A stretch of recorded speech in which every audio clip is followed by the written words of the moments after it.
নমস্কার বন্ধুরা, আবার চলে এসেছি একটা নতুন রেসিপির সাথে। আশা করি বন্ধুদের রেসিপিটা খুব ভালো লাগবে।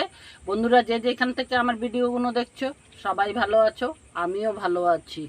আজকে আমি রাত্রে বেঁচে যাওয়া ভাত নিয়ে আবার একটা নতুন রেসিপি নিয়ে এসেছি। আজকে আমি রাত্রের বেঁচে যাওয়া ভাত দিয়ে কালো জাম করব। শুরু থেকে শেষ পর্যন্ত সঙ্গে থাকার অনুরোধ রইল। আর আমার চ্যানেলে যদি নতুন হয়ে থাকো চ্যানেলটাকে সাবস্ক্রাইব করবে। আর প্রথমে ভিডিওটা পাওয়ার জন্য বেল আইকনটা প্রেস। বড় জার নিয়েছি, মিষ্টি খেতে সবাই ভালোবাসে, সেই জন্য একটু বেশি করেই করছি। যে মিষ্টি তো ছোটোর থেকে বড় পর্যন্ত সবাই খুব ভালোবাসে। আমরা তো চট করে দোকান বাজারে যেতে পারি না, সেই জন্য মিষ্টিটা করে রাখলে 2-3 দিন ভরে কিন্তু আমরা খাই এই মিষ্টিটা। এবার আমি একটা মিক্সির বড় জার নিয়ে নিয়েছি, আমি সেটার মধ্যে ভাতটা নিয়ে নিচ্ছি।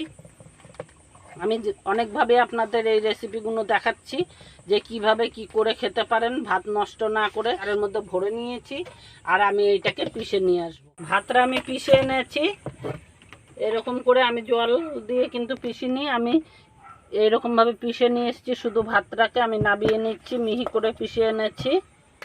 আমি মিক্সির জারের থেকে একটা প্লেটে নাবিয়ে নিচ্ছি সবটা।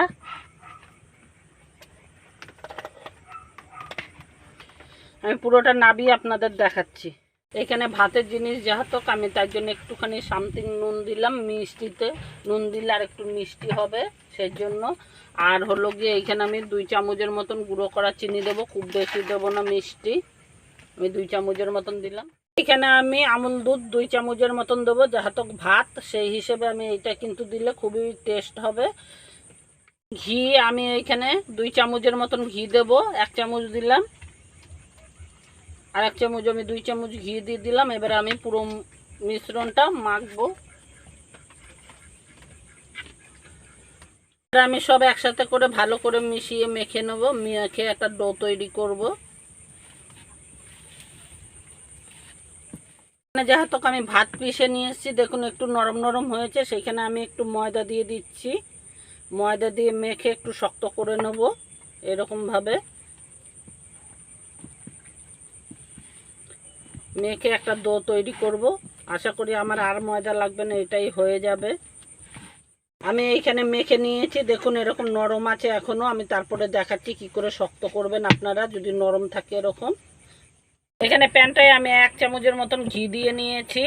আমার আজকে ভাতটা নরম হয়ে গেছে। যদি একান্তই নরম হয়ে যায় তাহলে কি করে করবেন, এই দেখুন আমি প্যানের মধ্যে এটা নাবিয়ে নিচ্ছি।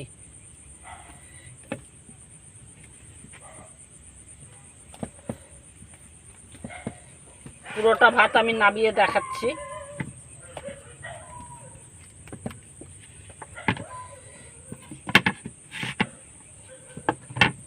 আমার পুরো ভাতটাই প্যানের মধ্যে নামিয়ে নিয়েছি। আমি এখানে একটু আগুন জ্বেলেছি, আগুন জ্বেলে আমি 2-1 মিনিট নাড়াচাড়া করলেই দেখবেন ডোটা কি সুন্দর সুন্দর হয়ে যা একদম শুকনো হয়ে যাবে।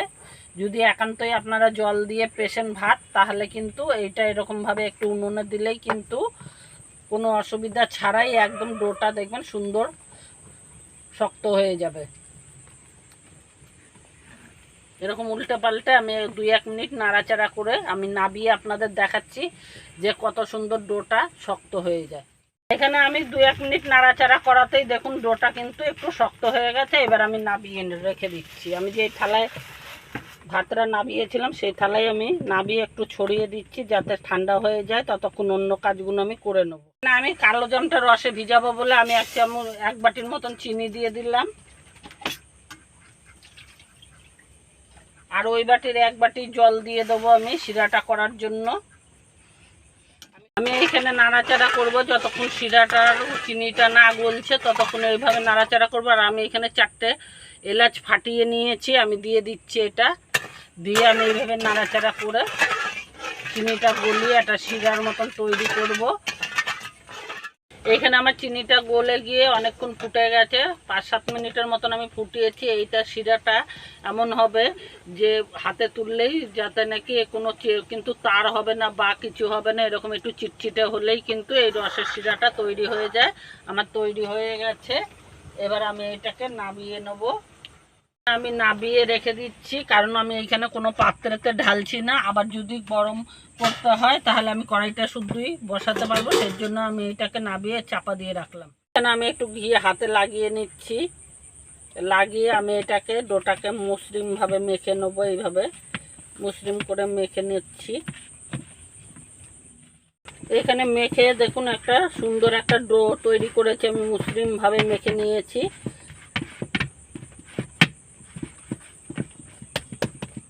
এখান থেকে আমি খানিকটার মতন এখানে নিয়ে নিচ্ছি। আমি এইখানে নিয়ে নিলাম আর বাকিটা রেখে দিলাম। এটাকে আমি এখানে 1 চিমটি ফুড কালার দেবো, দিয়ে আমি এটাকে মেখে নেব।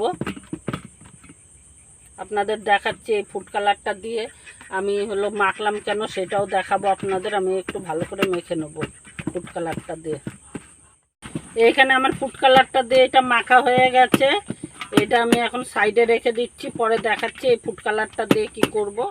এইখানে আমি একটু সময় রেখে দিয়েছিলাম বলে সেজন্য আরেকটু মেখে নিচ্ছি। মেখে আমি ছোট ছোট করে লেচি কেটে নেবো। এবার এটা খুব বড় করে করব না, আমি একটা সাইজ করে ছোট করে এটা এরকম পরিমাণে আমি লেচিগুলো করে নেব মিষ্টির জন্য।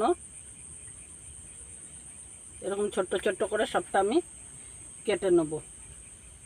এখানে সাদা ডোটা দেখুন কেটেছি, আমার এখানে 32 খানার মতো লেচি হয়েছে। আর আমি সেই যে ফুড কালার দিয়ে যে গিয়ে মেখেছিলাম, নিয়ে আমি সেইগুলো এরকম এরকম করে গোল গোল করে ডো করে নিয়েছি।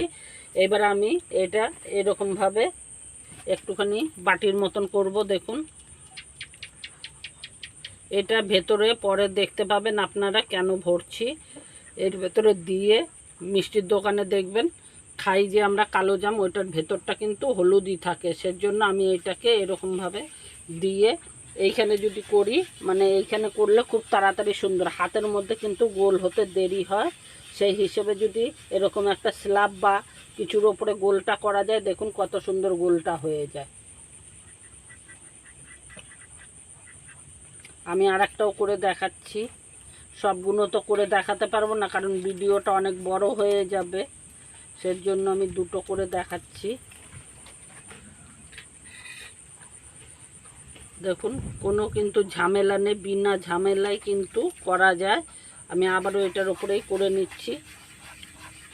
এইভাবে যদি করা যায়, একটা দুটো করা যায়, তাহলে কিন্তু অভ্যাস মানে একদম হয়ে যায় করতে করতে, যে আর কোনো অসুবিধাই হয় না। একটা দুটো করলেই দেখুন কি সুন্দর, একটু ফাটাও নেই, কিছু নেই। এইভাবে আমি সবগুলো করে আপনাদের দেখাচ্ছি। বন্ধুরা আমি তেলটা বসিয়ে দিয়েছি, আর এখানে আমি সব তৈরিও করে নিয়েছি। অল্প আঁচের মধ্যে ছাড়তে হয় কিন্তু, সেই হিসেবে আমি এখানে সব ছেড়ে দিচ্ছি একটা একটা করে।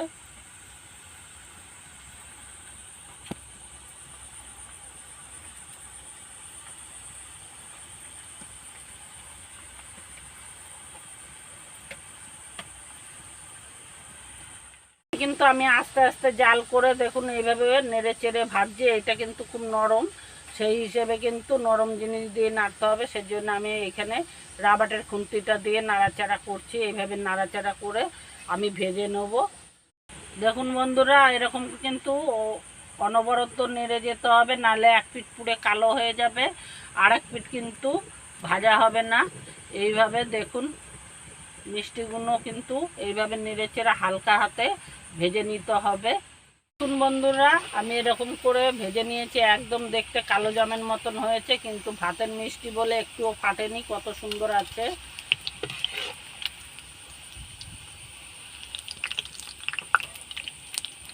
আমি যে শিরাটা করে রেখেছিলাম, আমি শিরাটার মধ্যে ভিজিয়ে দিচ্ছি।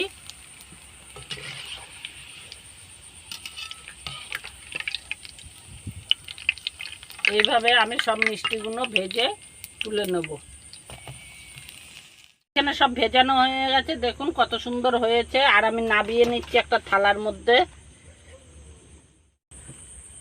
দেখুন বন্ধুরা মিষ্টিগুলো কত সুন্দর হয়েছে, একটুও কিন্তু ফাটেনি। ভাজাটা আমার একটু কম হয়েছে, আমি একটা তুলে দেখাচ্ছি।